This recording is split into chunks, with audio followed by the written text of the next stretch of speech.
پر بہت زیادہ سوال اٹھتے رہے۔ تحریک انصاف جو اپوزیشن کی سب سے بڑی پارٹی ہے اور دعویٰ کرتی ہے کہ اس کے بانی چیئرمین مقبول ترین لیڈر ہیں، موجودہ حکومت کو فارم 47 کی حکومت کہتی ہے۔ الزام لگتا یہ ہے کہ حکومت پی ڈی ایم کی حکومت کی کنٹینیویشن ہے۔ الیکشن سے پہلے ہی فیصلہ کر لیا گیا تھا کہ نئی حکومت کی فارمیشن کیا ہوگی، اور یہ بھی الزام لگتا ہے کہ چیف جسٹس قاضی فائز عیسیٰ کا مشہور زمانہ 13 جنوری کا پی ٹی آئی سے بلہ چھیننے والا فیصلہ بھی اسی سلسلے کی کڑی تھی، جبکہ کچھ قانونی ماہرین ایسا نہیں سمجھتے۔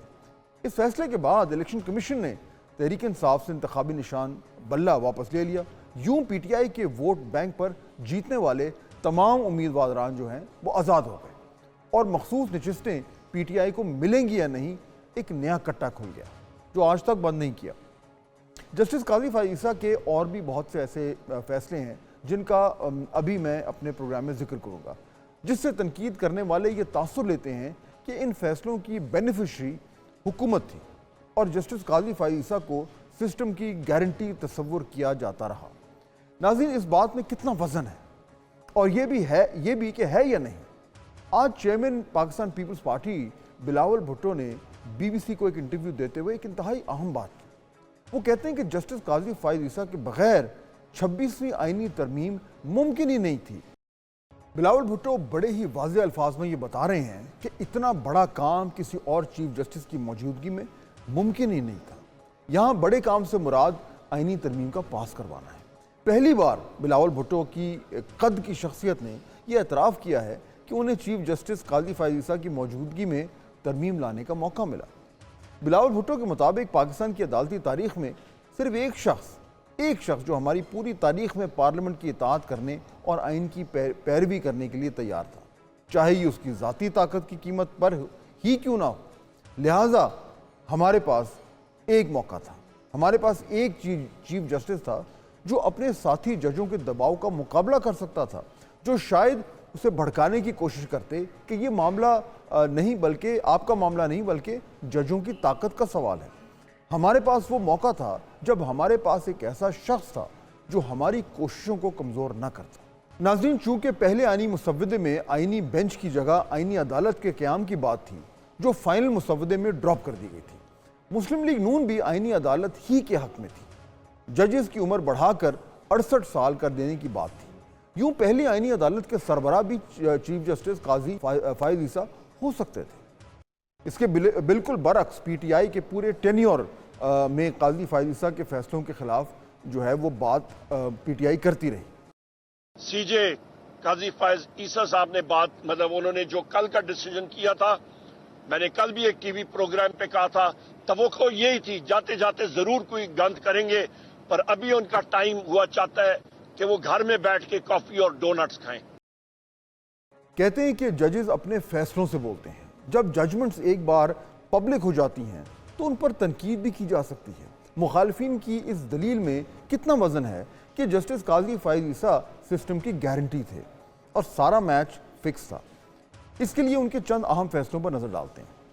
ان کا پہلا بڑا کیس جو تھا وہ یہ تھا، چیف جسٹس قاضی فائز عیسیٰ کی سربراہی میں 7 رکنی بینچ نے آرٹیکل 62(1)(f) کی تشریح کا کیس سنا۔ اس کیس میں سپریم کورٹ نے تا حیات نااہلی ختم کر دی، جس کے بعد نواز شریف اور جہانگیر ترین کی تا حیات نااہلی بھی ختم ہوئی، یعنی بینیفیشری پھر اس موجودہ سیٹ اپ ہے وہی تھا۔ دوسرا بڑا کیس 13 جنوری 2024 کو قاضی فائز عیسیٰ کی سربراہی میں 3 رکنی بینچ نے P T I intra party انتخابات کے خلاف درخواست پر سماعت کی۔ بینچ نے متفقہ طور پر پارٹی انتخابات کالعدم قرار دیے، جس کے نتیجے میں پی ٹی آئی کو بلے کے نشان سے محروم کر دیا گیا۔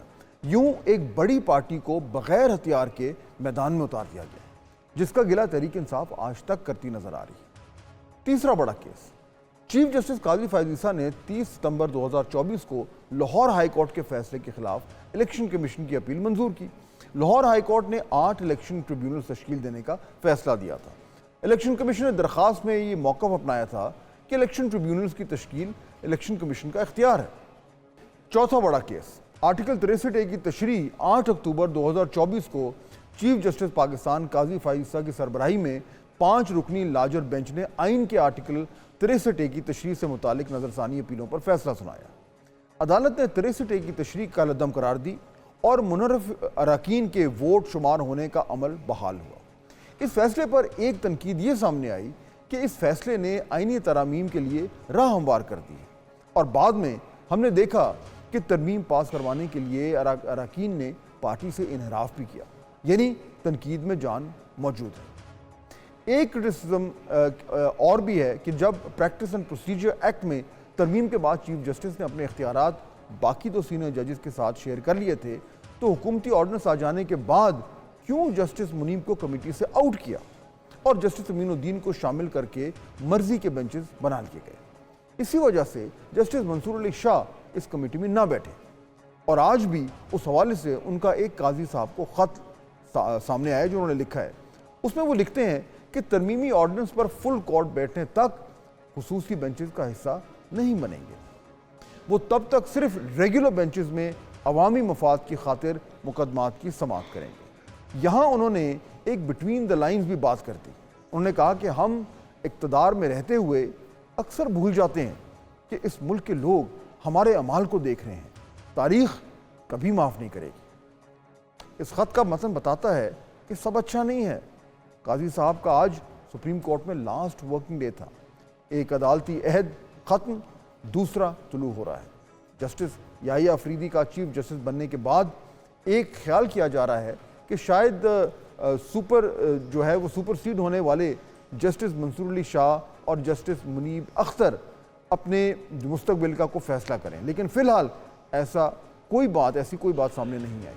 جسٹس منصور علی شاہ نے تو فیصلہ تاریخ پر چھوڑ دیا ہے، لیکن آئینی ترمیم کا پاس ہونا، عدلیہ کی اہم تعیناتی کا طریقہ کار میں بڑی تبدیلی کا آنا اور عدالت کے اندر عدالت کا بننا ملکی تاریخ کی بڑی پیش رفت ہے، اور اس کے اثرات اسی سسٹم جس کی گارنٹی قاضی صاحب کو کہا جاتا تھا اس پر ہوں گے، اور عدلیہ کے اندر بھی اختیارات کی تقسیم اور طاقت کے محور کا تعین ابھی ہونا رہتا ہے۔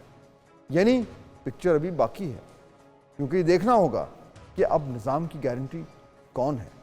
کہ آئینی ترمیم کے بعد سسٹم اتنا طاقتور اور بااختیار ہو گیا ہے کہ انہی طاقت پر اپنے پیروں پر کھڑا ہو سکے گا۔